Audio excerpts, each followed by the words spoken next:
Game terakhir bahkan juga yang game 6, game 7 mestinya. Dan dia langsung diambil CFU, salah satu bentuk deny dan salah satu hero yang prioritas juga bisa dibilang diamankan oleh CFU Onyx. Oh cukup cepat langsung diamankan Yishunshin. Mau lihat kombinasi sama Cetian langsung mungkin. Atau buka gatot kaca saja sih. Lebih secure ya pastinya ya kalau ada Yishunshin plus gatot kaca.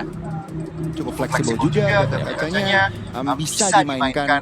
Dan untuk Popheus tapi berarti nggak ada flexible pick untuk dua pick pertama dari Onyx. Ya, mereka udah jelas ngeluarin dua ini, tapi dengan ngebuka dua ini, apa nih kira-kira yang dipikirkan oleh Onyx? Posisi ini untuk zoning, ya zoning lebih ke mungkin di turtle yang pertama. Ini yang mereka menangkan juga untuk lebih membuat nyaman Yishunshin buat kayaknya bisa dapetin objektif. Cuman PR mereka pasti ini buat kejar one-one nanti mereka harus taruh siapa prioritasnya. Ini balik lagi nih, Kiboy mau dikasih hero seperti single target pick off kan? Mungkin contohnya cowok masih ada Kalia, tadi juga masih ada yang diambil sekarang. Dan kalau ngomongin tentang cowok itu bisa jadi rebutan baru Poppy, tapi Kale ya. Dan Freddy. Ya, Paul dekat-dekat. Dan ini mereka sudah punya badan di belakang, mereka sudah punya setup dan menurut ketiga dari awal CF ini kuat dalam artian mereka kalau memang bisa jalan as a team, mereka bisa menangani tim fighter. Setuju, dan ini membuat sebenarnya turtle pertama bisa dibilang untuk side sejauh ini dimenangkan oleh CFU. Onyx gimana nih responnya? Apakah dia mau lawan atau mungkin cari hero tradingan? Ya SS-nya nggak mau lawan karena itu masih menjadi keputusan tergantung nanti komposisi yang dibawakan. Dan untuk menutup fase yang pertama ternyata Badang. Ya bagus banget, Badang Kiboy ya. Balik lagi di kaca dari legend kita, Badangnya dia kan trennya luar biasa. Iya, dan Badang udah dipakai semenjak dari MPL kan. Tapi berbeda dengan Yishunshin. Kita belum meta Yishunshin pada saat itu. Itu setuju ya, belum waktu itu. Belum populer. Dan mayoritas Onyx yang nyobain di Yishunshin waktu itu. Nah, ini sekarang kita harus melihat kayak ini ya. Untuk di kompetisi mestinya, untuk di kompetisi turnamen official ya. Dan ngomongin Badang, ingat game 1, game 2 Kiboy. Ini kalau kita ngomong invasi Kiboy, Badang itu benar-benar banyak melakukan outplay penyelamatan dengan badannya yang sampai setelah itu di-ban oleh RRQ pada saat itu. Nah, dia mereka play dengan Badang, satu hero yang dipakai Kiboy itu beda jadinya.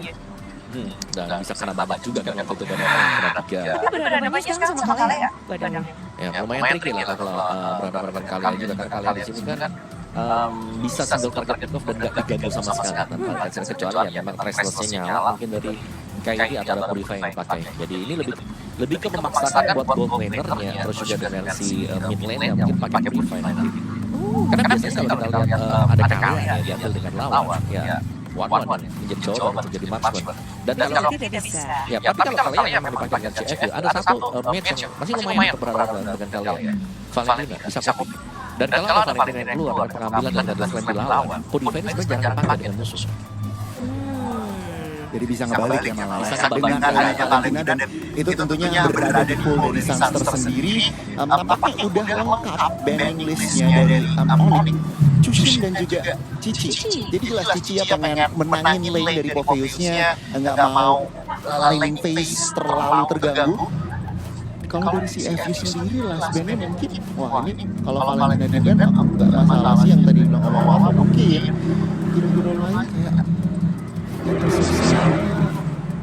Kimi ada Yves nggak sih? Yves juga masih option. Harit Savero. Iya, Harit Savero di band. Tenang.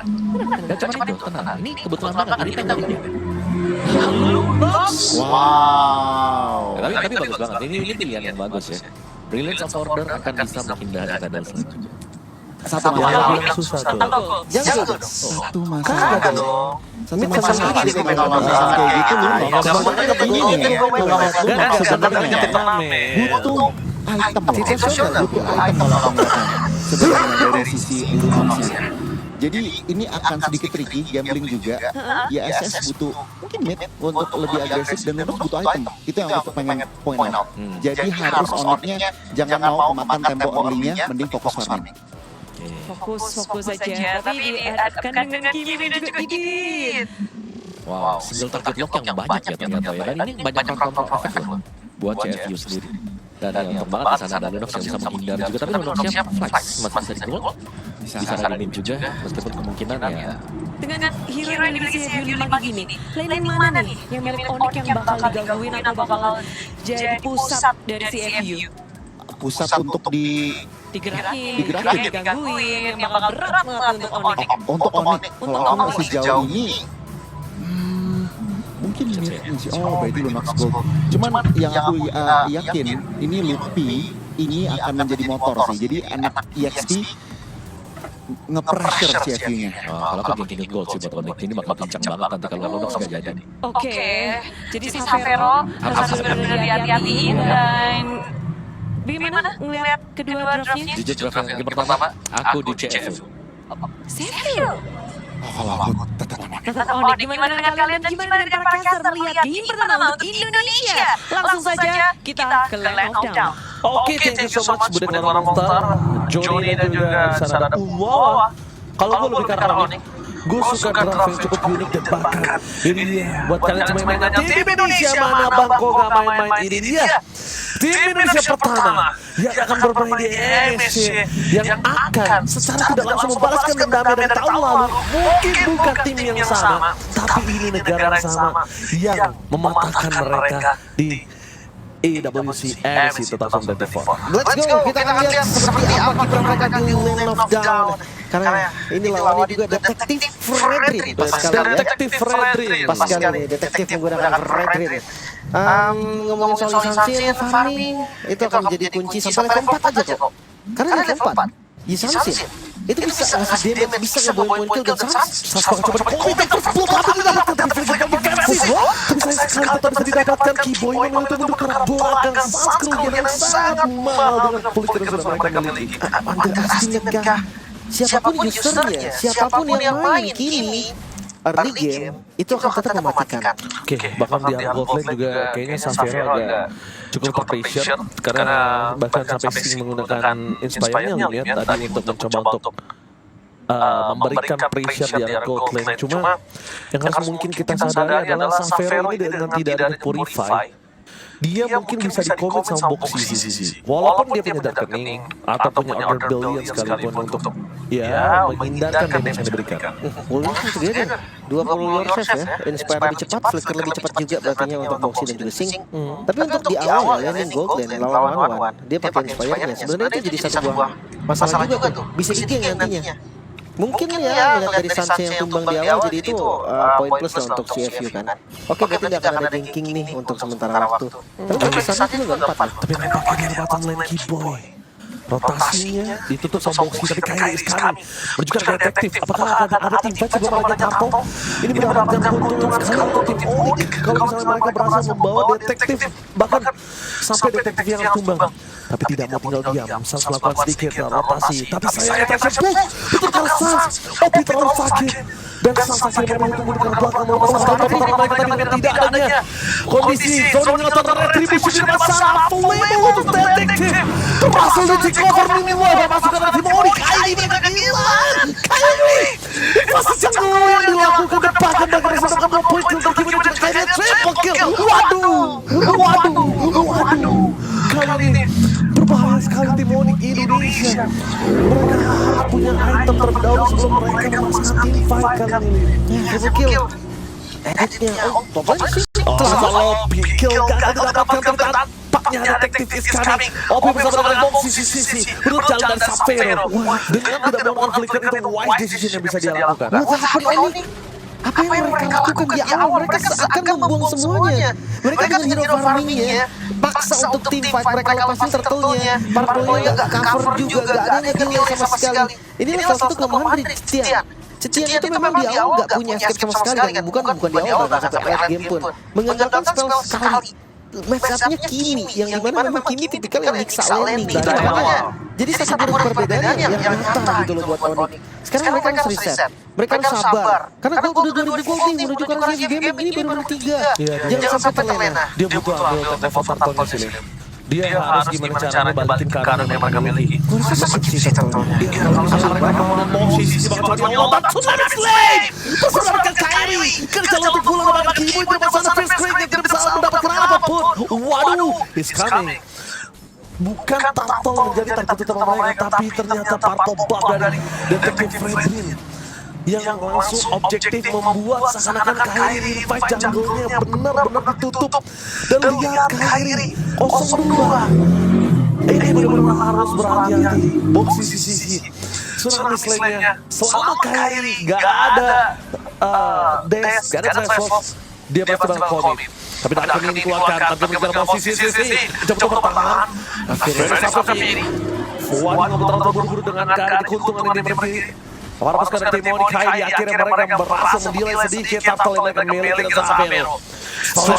Waduh, dengan adanya kondisi yang diberikan crossbow of T. Kapten dari Sing kali ini berhasil terbang bakal sensasional, tapi salah Obi berhasil. Walaupun tidak pasif, tapi nampaknya berhasil dari Timoni Kairi memasuk kembali ke kanan. Kairi mundur ke belakang, mencoba menyelamatkan Sans, tapi Xavero berhasil menghindari persewutingan Darkening dan dia berhasil membayar time sedikit.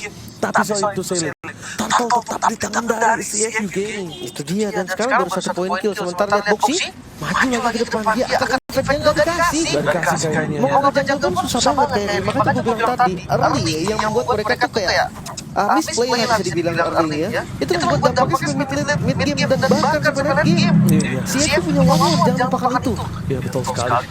Dan mungkin dari CFU Gaming kali ini mereka kita melihat adanya keretakan mungkin nanti di arah mid to the late game. Kenapa? Kan setidaknya Onyx ini punya damage nih. Setidaknya dari kekalahan 3000 gold di early mereka kalau motivate di mid boon ini masih belum cukup damage-nya. Tapi ini combo simple sekali ya. Tsunami Slam pecahin ke poinnya Muhammad. Ini simple combo yang tapi mematikan banget nih. Maksud gue mereka gak punya solusi juga loh dari itu selain Xavero yang punya Order Brilliant. Tapi jangan lupakan waduhnya ini dari tadi selalu ke backline. Dia nggak pernah sayang sama flicker yang dimiliki. Waduhnya nge-zoning up dengan Prime Ward dan damage cukup worth it dengan 4 poin kill yang udah dia dapatkan. Lihat duit Sans, lihat duitnya kayak sama. 2.800 gold. Karena ada space. Iya. Sans butuh bantuan, Kairi butuh bantuan. Sedangkan kalau mereka pilih muncul di Sans ya berarti memang nggak akan ada gerakan lagi ke arah Kairi nantinya. Itu yang dimanfaatkan, selalu dimanfaatkan oleh CFU. Sekarang konsepnya ada Turtle yang akan muncul, Signal udah mulai dilepas. Mid game itu memang punya CFU harusnya. Karena makanya gue bilang tadi, biasanya farming dulu sampai level 4 seenggaknya dia punya Turtle Shift-nya, dia udah punya ultimate, baru dia bisa nge-damage. Sayangnya dari awal dari paksa teamfight, belum sampai level 4 bahkan. Fist crack, Kiboy. Oh, sudah terpancing. Nampaknya pasukan Timoni Kairi mereka telah mendapatkan informasi kalau mereka tidak memiliki ultimate. Informasi dari mencoba langsung flicker dan sudah sleep. Bertiga lebih. Menurut Kiboy. Fist break yang on point tapi sayang sekali crossbow of T. Dan seorang Sing harus mendapatkan 1 win point yang menerbangkan dirinya bersama dengan Xavero. Unstoppable didapatkan membuat atmosfer dari Timoni Kairi. Memang mereka yang membahasakan tapi sayangnya fist break tanpa the fist crack. Kombinasi lainnya yang akan terbakar. Itu dia ya, ambar ya dia. Tapi sayang banget sih Fist itu dipakai untuk coba untuk predik tadi, jadi tidak ada efek setengah pasti. Oh itu kalau orang fist crack gue pastikan sih mereka bisa membahas setidaknya shutdown terjadi dari OP. At least 3 yang tumbang tadi kalau misalkan sama-sama 3. Ya, sama-sama 3 bahkan mungkin nggak ada korban jadi Onyx ya. Karena ada efek setengah, tapi ya oke lah, let it go karena udah terjadi juga 11-2 sekarang. Onyx apa yang terjadi, perwakilan terkuat dari Indonesia. Yes, the champion of MPL ini. 7 menit. Hampir ke menit ke-8. Tapi sabar terlebih sabar dahulu karena pasukan dari Timoni Kairi mereka harus mendapatkan itemnya sebelum mereka memasang team fight. Yang membahayakan adalah gimana kalau tim CFU ini tidak mengasih nafas itu sebenarnya. Itu dia, dan itu nggak bakal dikasih nafas sih. Gak usah pakai kalau, tapi memang nggak ada dikasih nafas. Dan Porcil, waduh. Oke, nampaknya tim fight kembali terjadi dan Detektif Fredrin masuk ke arah tengah. Satu kembali defensif tidak berhasil menulis selain mendapat sang membuat dia take down. Dia top lane. Untungnya Kairi masih memiliki sedikit space untuk mendapatkan 1 turret setidaknya at least. Tapi pasukan dari tim CFU Gaming mereka mendorong di dua lane, mid dan bahkan lane. Bahkan mereka mencoba untuk menerobos mendapatkan holy defense sebelum keluar mereka. Wow, ini kalau sampai gue kalau defense sampai menit 8 Ji. Gue nggak tahu sih harus ngomong apa, tapi ya balik lagi ngelihat dari Onyx, mereka masih punya celah kok. Winning condition dari Onyx yaitu apa, satu farming dulu karena Xavero. Ini masih ada sedikit cahaya dari Xavero. Kayak ini memang butuh sekali space.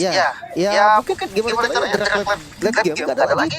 Mereka bikin gimana caranya ke goldnya ini jadi sama-sama tajir lah. Memang kalau bedain makin banyak nggak masalah. Savero, dia akan dahak sepertinya. Langsung tsunami sleep. Mendapatkan poin kill ke Savero dan William Slink yang poin. Berasal dari Dancing. Dengan masalah Kiboy yang sustain master kill. The Master from Cambodia kembali lagi membuat satu ingatan dari Onyx Indonesia yang mungkin sedikit terlintas di benak kita. Di mana si Yusun sebelumnya juga sempat menggampar Onyx AI. Tetapi tidak boleh terulang. Onyx AI harus receive. Dan bahkan kalau bisa kita melihat mereka masih punya chance untuk bisa mempertahankan, tapi defense-nya Lim.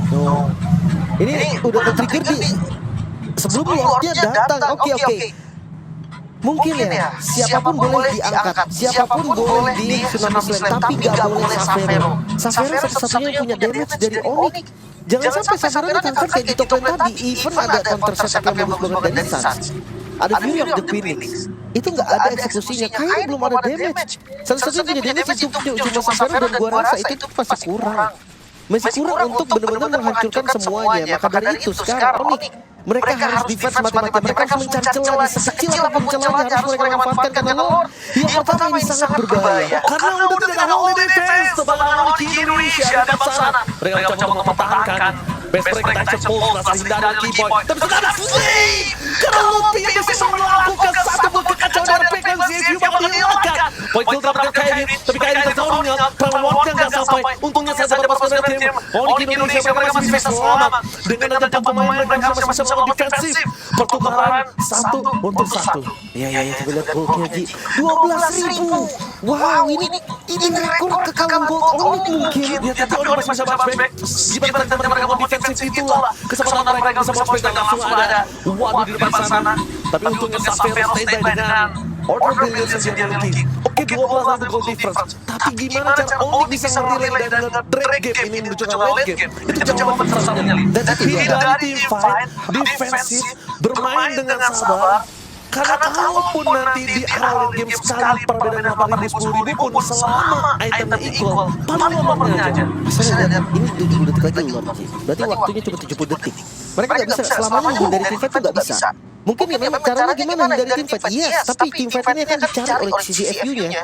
Nggak mungkin CFU di base mereka kan. CFU akan masuk, CFU akan bermain di depan dia nggak keluar base aja nggak bisa dari Onyx. Dari segi item, Blood Wings, Lightning Transient dan sekarang Conceal. Oke, Boxy masuk terlalu dalam dan Traxxas Ball.